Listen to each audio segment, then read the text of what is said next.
Transformer के parts देखे थे जो अलग अलग आप लोगों को एक्सप्लेन किया गया था। आज एक वर्किंग ट्रांसफार्मर के पार्ट्स आपको दिखाए जाएंगे कि यह किस प्रकार एक ट्रांसफार्मर में अरेंज होते हैं और वर्क करते हैं। सबसे पहले देखिए जो बीच का भाग है जिसको हम मेन टैंक बोलते हैं, इसके अंदर ऑयल भरा होता है और इसके मध्य में कोर एवं प्राइमरी एवं सेकेंडरी वाइंडिंग को स्थापित किया जाता है। इसके नीचे जो इसका बेस फ्रेम है और इसके ऊपर ऑयल इनलेट वाल्व है, इसके माध्यम से इस पावर ट्रांसफार्मर में ऑयल भरा जाता है। इसके साइड में दोनों तरफ जो लगे हुए हैं यह रेडिएटर हैं, यह ऑयल को ठंडा करने का कार्य करते हैं। यह ऊपर से देखिए आप जुड़े हुए हैं, गरम ऑयल इसमें से आता है और पत्तियों के द्वारा ठंडा होकर पुनः यहाँ से इस टैंक में वापस हो जाता है। जब हम थोड़ा सा इसके साइड में देखते हैं कि और क्या क्या है, तो यहाँ पर देखेंगे आप बहुत सारे रेडिएटर्स लगे होते हैं जो ट्रांसफार्मर को ठंडा करने का कार्य करते हैं। यहाँ आप ऊपर देखिए,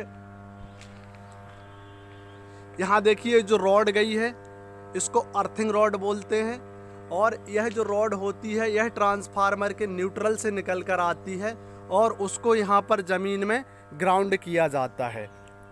देखा है आपने, इस प्रकार इसको ज़मीन में ग्राउंड कर दिया जाता है। उसके बाद जो आप ऊपर देख रहे हैं वह कंजर्वेटर टैंक है जो कि मुख्य टैंक से जुड़ा हुआ है और मुख्य टैंक और कंजर्वेटर के बीच में जो एक वाल्व लगा हुआ है उसको ही हम बुकोल्स रिले बोलते हैं। उसके अंदर बुकोल्स रिले स्थापित होता है और इसी कंजर्वेटर और मुख्य टैंक के मध्य में आपको यहाँ पर एक ऊपर एक्सप्लोजन बैंड दिखाई देगा जो कंजर्वेटर के साइड में है। इसके माध्यम से एक डायफ्राम लगा होता है जिसमें कभी ऑयल अधिक गर्म हो जाने पर और कंजर्वेटर काम ना करने पर यहाँ से ऑयल निकल जाता है। यहाँ आपको दिखाएंगे, यह हमारे थर्मोमीटर है जिसमें बाइंडिंग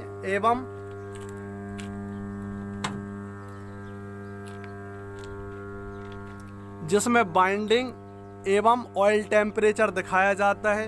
ऊपर आपको एक डाटा प्लेट दी हुई है जिसमें ट्रांसफार्मर का समस्त डाटा होता है। उसके साइड में आपको एक टेप चेंजर दिया हुआ है जो ट्रांसफार्मर वोल्टेज को कम ज़्यादा करने का कार्य किया जाता है। इसके बाद में यह जो नीले कलर का है इसको बोला जाता है ब्रीदर। यह जो ब्रीदर है यह देखिए आप कंजर्वेटर से जुड़ा हुआ है और इसी कंजर्वेटर के साइड में यहाँ एक ऑयल गेज लगा हुआ है जिसके माध्यम से इसमें ऑयल को देखा जाता है कि इसमें ऑयल कितना कम या ज़्यादा है। तो आप लोग देख सकते हैं यह पूरा एक वर्किंग ट्रांसफार्मर है।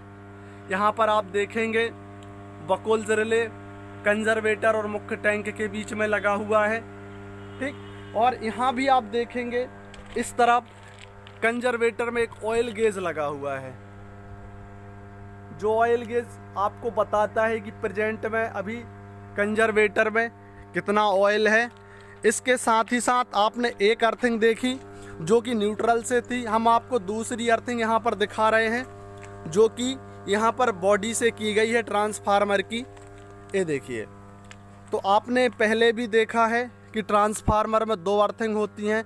उसके बाद यदि हम यहाँ साइड में बात करें तो ये ऑयल आउटलेट वाल्व है, इसके माध्यम से ट्रांसफार्मर से ऑयल को बाहर निकाला जाता है जब ऑयल को चेंज करना होता है और फिर पुनः नया ऑयल इसमें डाला जाता है। तो यह एक वर्किंग ट्रांसफार्मर है जिसे हम लोग सीधे सब स्टेशन में देख रहे हैं वर्क करते हुए। और हम आपको बता दें कि यह 33 kV लेने के बाद उसको 11 kV में चेंज करता है। यह एक स्टेप डाउन प्रकार का ट्रांसफार्मर है जिसको PTR या पावर ट्रांसफार्मर बोला जाता है। यह जो पावर ट्रांसफार्मर होता है इसकी क्षमता बहुत अधिक होती है। अब इसके बाद हम आपको जो और भाग हैं उसको दिखाने की, इस तरफ से देखिए ऐसा होता है। ठीक, आप देखिए ऊपर तरफ यह बुशिंग लगी हुई है ब्लैक कलर की, जिसको बुशिंग या टर्मिनल बोला जाता है। जो यहाँ पर जो बड़ी वाली बुशिंग है, यहाँ से हम आपको दिखाएंगे दोनों प्रकार की बुशिंग को।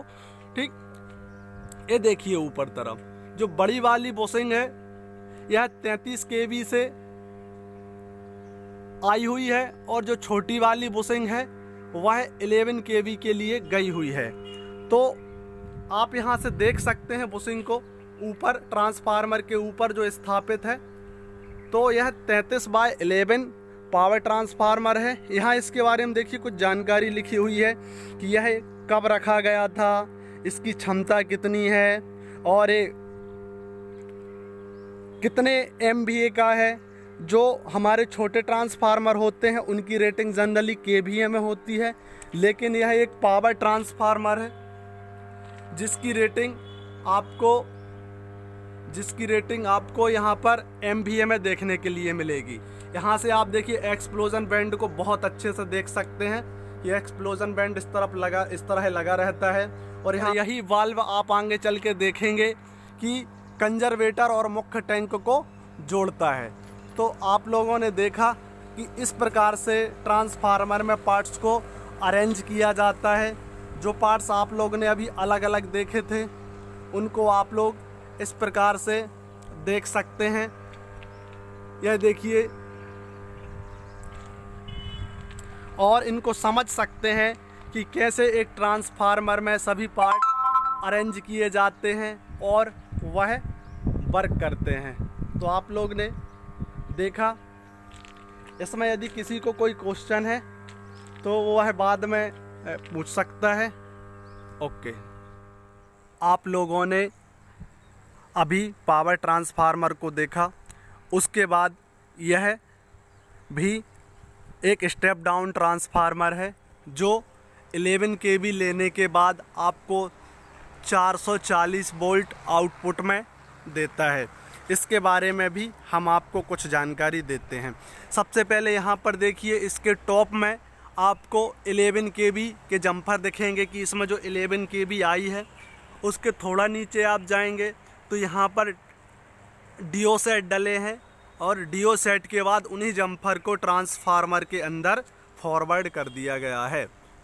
यह 11 kV के जंपर हैं जो ट्रांसफार्मर के अंदर गए हैं, और इनके अंदर जाने के बाद इसको आप हाई वोल्ट टर्मिनल भी या बुशिंग भी बोल सकते हैं। इसके बाद आप लोग देखेंगे कि यहाँ लो वोल्ट टर्मिनल निकाले गए हैं। यहाँ से देखिए 3 जंपर अंदर गए हैं और यहाँ पर 4 निकाले गए हैं, जिसमें आपके 3 फेज होते हैं, और एक जो ब्लैक कलर का दिख रहा है यह न्यूट्रल है। ठीक, और यही जंपर आउटपुट में निकलने के बाद एक बॉक्स में आ जाते हैं, और यहाँ से आपको आउटपुट दे दिया जाता है, जिसमें देखिए ये मीटर वगैरह लगा हुआ है इस प्रकार से, और यहाँ से आपको यह आउटपुट मिल जाती है।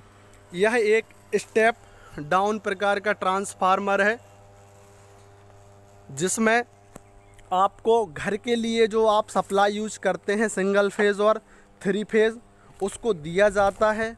जो इसकी रेटिंग है वह आपको KVA में देखने के लिए मिलेगी, और इसको भी भली भांति अर्थ किया जाता है। आप लोग देख सकते हैं कि एक पत्ती के द्वारा इसको यहाँ पर अर्थ किया गया है। यह देखिए, ये पत्ती के द्वारा इसको यहाँ पर अर्थ किया गया है। यह इसकी सेफ्टी के लिए बहुत ज़रूरी होता है। और इसमें जो एक काले कलर के लगे हुए हैं इनको इंसुलेटर बोला जाता है, जो पोर्सलिन के बने होते हैं। और सबसे ऊपर जो टॉप में हॉरिजॉन्टल में लगे हुए हैं उनको LA बोला जाता है। वह लाइटनिंग अरेस्टर कहलाते हैं। यदि कभी बिजली ट्रांसफार्मर पर गिरती है, ख़राब हो जाते हैं, लेकिन जो पूरा ट्रांसफार्मर है वह सुरक्षित रहता है। उसके बाद डिस्क लगी हुई हैं। आपको थोड़ा सा जानकारी दे दें कि एक डिस्क जो लगभग हमारा 11 kb के बराबर होती है, जो ऊपर देखिए आप मात्र एक ही डिस्क लगी हुई है। क्योंकि यहाँ पर 11 kb है तो एक डिस्क, और यदि 33 होती तो यहाँ आपको 3 डिस्क देखने को मिलती। और इस ट्रांसफार्मर के भी लगभग वही भाग हैं, मेन टैंक है, रेडिएटर है, ऊपर देखिए कंजर्वेटर लगा हुआ है, साइड में ब्रीदर लगा हुआ है। बस इसमें कुछ भाग पावर ट्रांसफार्मर की अपेक्षा कम होते हैं, बाकी इनपुट और आउटपुट का तरीका भी थोड़ा सा बदल जाता है लगाने का। बाकी यह भी एक स्टेप डाउन ट्रांसफार्मर है जिसकी रेटिंग आपको KVA में देखने को मिलती है। तो आप लोग समझ सकते हैं कि कैसे ट्रांसफार्मर वर्क करता है और इसको कैसे हम प्रैक्टिकली रूप से इसका उपयोग करते हैं। ठीक, तो हमने आपको इसमें ट्रांसफार्मर को दिखाने और समझाने की कोशिश की है, जिससे कि आप लोग ट्रांसफार्मर की जो पार्ट्स हैं उनको लगाने का तरीका आप लोग अच्छे से इसमें देखकर समझ सकें।